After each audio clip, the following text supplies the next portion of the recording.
you have been in a situation where you're interacting with someone and they're on their phone, like not paying attention to you at all? Yep, everyone. And it's annoying, right? But how many of you have actually been on your phone when you've been in a conversation with someone? Everyone. And you don't really notice that when you're just going through your life, but and I hadn't really noticed it that much either until I went on a school research trip to an island where we basically had no internet and there was like no cell phone service, and I spent the whole time with those 15 students completely interacting with each other and making meaningful contact, and I experienced so many things that I would not have experienced or seen if I had my phone available to me. And that really, when I came back, highlighted how much we use our cell phones and how much we're missing when we're using them. And so what I started off researching was the physical, social, and emotional effects of the use of technology in our daily lives, in teens' lives. And so I was looking at the positive effects and also the negative effects, and trying to see like how you can balance that. And so some of the positive effects were communication and connection with people that you don't see very often, and ease of access to information, and ability to do homework and work online. But then some of the negative effects were like posture changes when you're on your cell phone, and that there was a study done that when your posture like changes when you're scrunched over your phone, it actually changes your emotions and you become less assertive. And also mindlessly eating while you're watching like television or on your cell phone, as well as distraction. You can like focus less on a specific task.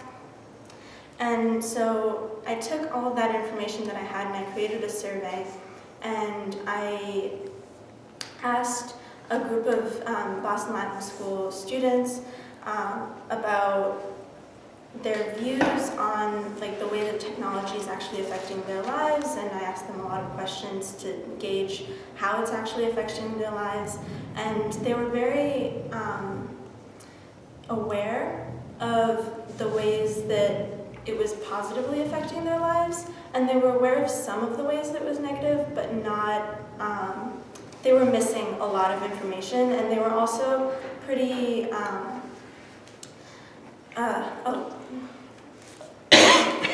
I can't see the time, but it's okay. They were very, they were interested in changing their lives so that they could actually change so that they don't have those negative effects. But they didn't have any of the tools for what they would need to do that. And so that brings me, oh my God, I haven't been doing the, okay. And so that brings me to the, like what I'm doing and what now, like what can we do to help teens? And so what I'm doing is making a book that will give teens resources and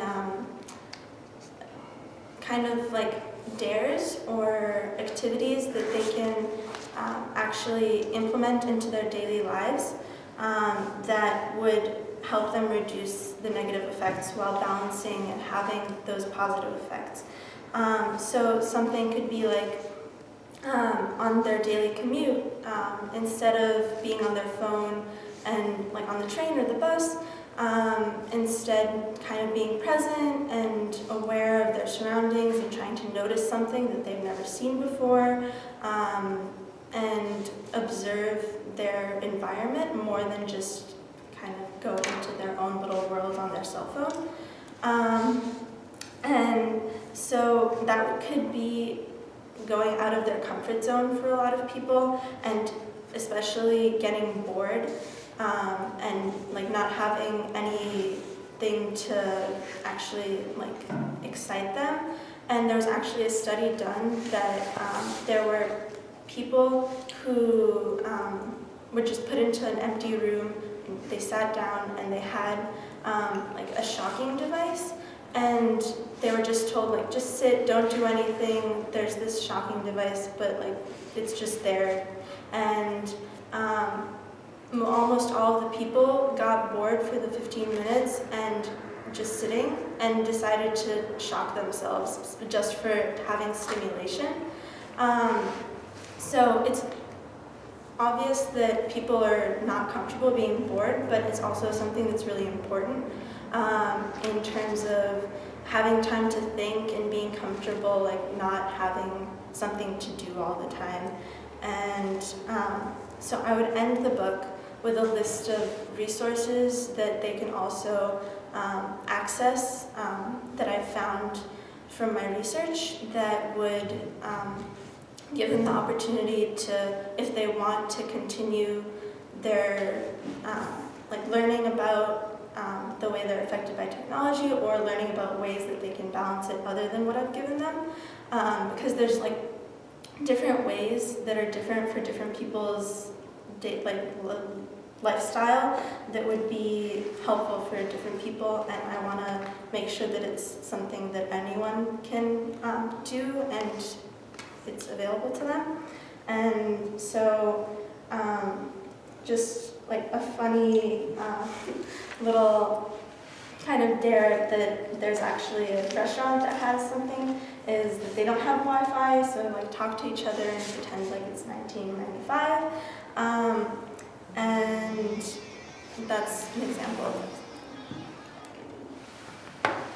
Okay. I completely forgot to use the PowerPoint. I feel